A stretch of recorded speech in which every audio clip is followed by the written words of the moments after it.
hari. SMP sampai SMA, banyak organisasi yang pernah saya geluti. Salah satu organisasi yang paling membekas dalam benak saya adalah organisasi Pramuka. Mengapa demikian? Dalam organisasi ini kita diajarkan tentang aspek-aspek kemanusiaan, seperti dasar dharma yang kedua, yaitu cinta alam dan kasih sayang sesama manusia. Dari dasar dharma ini bisa saya petik nilainya, yaitu kita sesama manusia itu harus saling menyayangi dan saling peduli dan tidak menyakiti. Mengapa demikian? Karena kita adalah makhluk sosial dan saling membutuhkan. Ketika kita saling menyakiti, maka ketika kita susah tidak ada orang yang membantu kita. Ya, seperti yang dijelaskan oleh Allah mengenai Khalifatul fil ard, kita sebagai manusia diciptakan untuk menjadi pemimpin. Nah, seorang pemimpin ini maka harus menjaga keseimbangan. Nah, dari sini saya belajar titik fokus dalam pramuka adalah kepedulian. Kepedulian ini adalah salah satu aspek kemanusiaan yang paling mengena dalam hidup saya. Karena dengan peduli kita bisa tahu mana yang benar, mana yang salah. Selain pramuka, organisasi yang paling saya berkesan kedua adalah ekstrakurikuler karate. Mengapa demikian? Di karate ini saya menciptakan dua prestasi.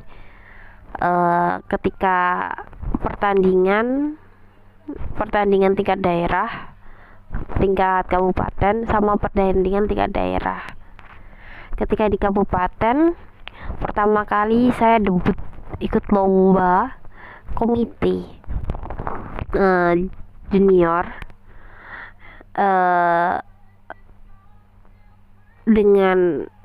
dari sini saya berlatihan selama 2 minggu.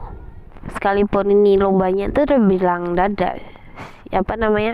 berkesan mendadak, tetapi selama 2 minggu setelah pendaftaran saya berlatih bersungguh-sungguh.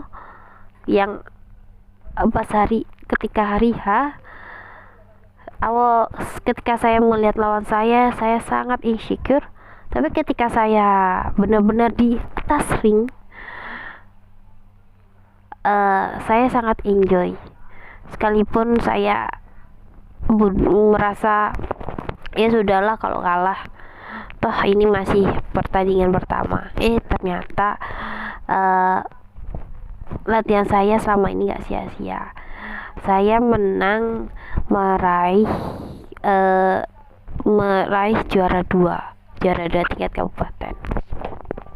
Dari sini saya saya terpacu, saya ingin ikut pertandingan lagi.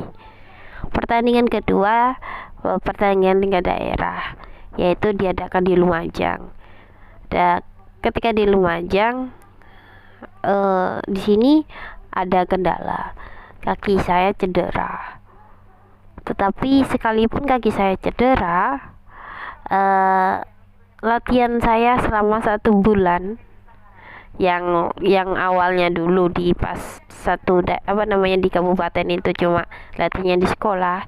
Kalau yang ini di tingkat daerah lain itu setiap hari itu saya harus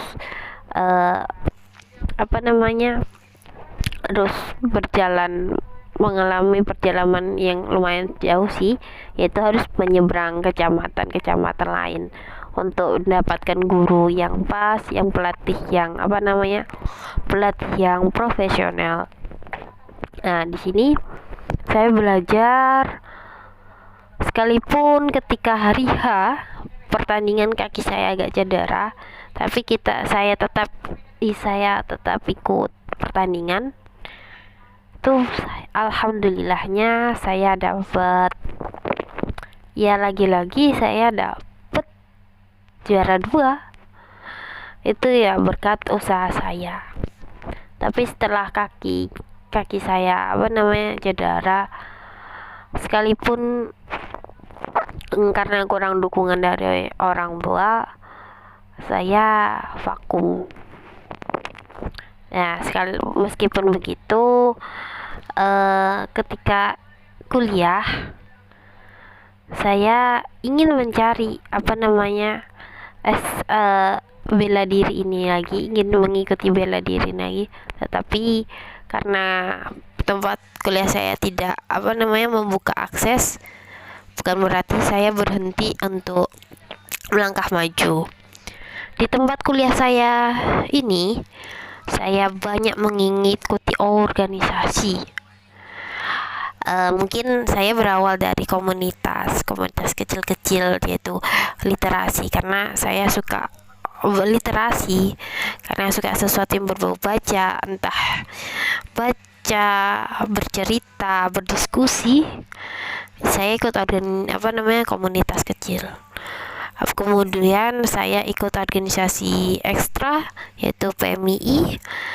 Di sini niat saya ikut PMI itu untuk membentengi diri saya supaya tidak ikut-ikut organisasi mahasiswa yang dimana sekarang tuh banyak menyebar kayak paham-paham radikalis ya. Dengan saya ikut PMI, semoga saya berharap saya terhindar dari paham-paham radikalis, yang dimana paham radikal ini juga membahayakan diri saya, keluarga saya, dan negara ini gitu. Terlepas itu juga saya ikut himpunan mahasiswa jurusan.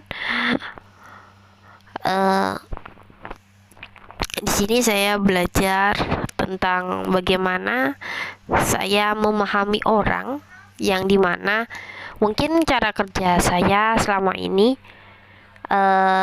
tentang menitik beratkan dalam hal kepedulian, tapi ketika kuliah ini hal kepedulian dan inisiatif itu memang kurang ditekankan. Karena entah ini dikarenakan di kuliah itu berasal dari beberapa daerah, tetapi saya sadari memang hal kepedulian sama inisiatif itu memang kurang. Oleh karena itu, karena saya sudah tahu, saya ingin menumbuhkan kepedulian dan inisiatif di organisasi saya ini. Terlepas demikian, saya juga ikut UKM inovasi. UKM inovasi adalah UKM yang dimana itu memproduksi, kalau misalnya dulu sebelum COVID itu sering membuat majalah. Sekarang UKM inovasi fokusnya pada media sosial. Itu kegiatannya yang nulis puisi, nulis cerpen, nulis artikel, dan kawan-kawan. Intinya mengasah daya literasi saya. Yang terakhir adalah saya ikut komunitas riset transformatif, yaitu atau komunitas penelitian, yang dimana di sini tuh penelitian yang dituju adalah penelitian secara tindak lanjut. Kita meneliti, tetapi kita juga memberdayakan di masyarakat, karena titik fokus dalam penelitian ini ya adalah kepedulian dan inisiatif. Berawal dari dua sifat ini, kita bisa membuat sebuah perubahan yang dimana yang dilatar belakangi negara ini yang penuh dengan muslihat dan tipu daya perpolitikan, yang dimana itu merugikan rakyat ya, seperti itu. Di beberapa organisasi mungkin saya di sini antara saya aktif, tetapi saya terbilang pasif, karena dari organisasi yang saya ikuti kuliah ini, saya lebih condong di yang riset transformatif, yaitu yang meskipun masih baru-baru ini saya geluti, tetapi ini adalah yang saya cari selama ini, yang dimana Ya, seperti orang kata, masa kuliah adalah masa-masa mencari jati diri. Ya, saya melihat diri saya tuh di sini. Jadi saya harap saya bisa istiqomah di ya di komunitas terakhir ini, yaitu komunitas riset transformatif. Karena seperti moto hidup saya yaitu urip itu urup, urup itu urip. Dengan kita menghidupkan sebuah hal kecil karena berdasar kepedulian dan kita melakukan satu hal dengan cara inisiatif, maka suatu hari nanti keinisiatifan dan kepedulian kita akan menghidupkan sebuah harapan untuk orang banyak. Mengapa saya pantas mendapatkan beasiswa ini? Yaitu karena saya merasa pantas, terlepas dari banyak peserta atau calon penerima beasiswa lainnya yang membuat video ini, pasti mereka merasa pantas, dan di sini saya juga merasa pantas, terlepas dari pengalaman dan nilai-nilai yang saya dapatkan dari pengalaman saya, yaitu kepedulian dan inisiatif. Di sini saya memiliki cita-cita, yaitu sebagai seorang guru atau pengabdi untuk pendidikan. Ketika saya menjadi pengabdi, guru adalah mengabdi, maka saya akan memberikan seluruh tenaga saya dan semua hal dan skill saya untuk pendidikan. Dengan saya mendapatkan beasiswa ini, saya ingin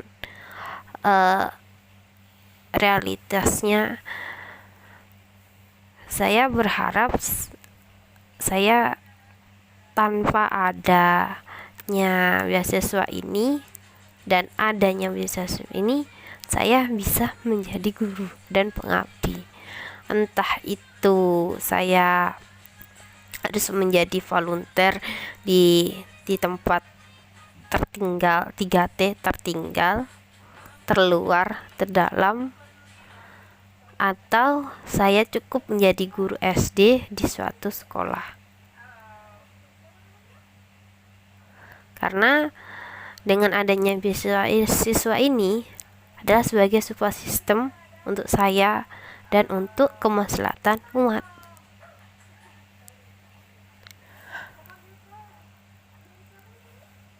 Dengan mungkin menurut orang kemaslahatan umat itu apa sih? Kemaslahatan umat adalah kebermanfaatan ilmu. Kemaslahatan umat itu adalah bagaimana kita itu bisa memberikan sesuatu hal yang terbaik untuk umat atau masyarakat, yaitu kemanfaatan diri kita untuk masyarakat luas, tanpa harus melihat etnis, tanpa harus melihat siapa orangnya. Intinya sesuatu hal baik. Mungkin istilah mengabdi adalah istilah yang terlalu besar, terlalu tinggi, terlalu berat. Tetapi mengabdi di sini tidak harus melulu kamu mengabdikan seluruh hidupmu untuk satu hal. Jadi mana di situ kamu menjadi budak, bukan. Mengabdi adalah memberikan sesuatu untuk kemaslahatan dan untuk kebaikan untuk orang banyak. Bukan sesuatu kebaikan, tapi di situ kamu dijadikan budak, bukan. Dengan kamu mengabdi, maka kamu secara tidak langsung akan mengikis sebuah mindset tentang keperbudaan dalam pengabdian. Toh sekarang banyak orang yang mengabdi demi nama keeksistensian. Tetapi bagi saya sendiri, mengabdi ya mengabdi, tanpa harus meminta, tanpa harus berharapkan sepeser fee dari pengabdian. Seperti itu. Dengan saya mendapatkan beasiswa, saya ingin mewujudkan impian saya untuk mengabdikan ilmu-ilmu dan skill-skill saya yang saya dapatkan ketika kuliah dan berorganisasi. Mengapa demikian? Karena saya ingin mengabdi. Seperti moto hidup saya, urip iku urup, urip iku urip. Dengan menghidupkan sesuatu hal yang kecil, maka akan mewujudkan sebuah kebermanfaatan. Saya ingin hidup saya bermanfaat untuk orang banyak.